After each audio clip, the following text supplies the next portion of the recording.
This is what 50 grams of fat looks like, and you could lose this every day if you're in just a 400 calorie deficit. But the problem with fat, you can't choose where you lose it from. So if you lost this 50 grams of fat across your whole body, you're not really going to notice it. But if we fast forward the 400 calorie deficit over a week, that's 350 grams of fat loss. That's not a bad effort. Now let's fast forward it over a month.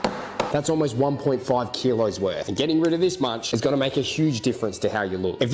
Yeah, losing 1.5 kilos, 2 kilos, it might not sound like much, but depending on where you are in your weight loss journey, it's a lot of weight to lose, and it's going to make a difference. You're going to see it, you're going to feel it in your clothes, the way your clothes fit. You see it in the shape of your face, and 3 months at that rate, people are going to start noticing it, asking you how you're losing weight. How to work out how to get into a calorie deficit is very simple. You go to caloriecalculator.net/calorie calculator, or you just Google calorie calculator. You put in your age, your height, your gender, your weight, how much activity you do per week, and it will give you a rough guide. It will tell you how many calories you need to maintain, and if you eat above that level, you are gaining weight. If you eat below that level, you are losing weight. Then it's just a matter of figuring out how much calories you're consuming every day in your normal everyday diet. Personally, I don't like calorie counting a lot, but I think if you've never done it before, it's necessary.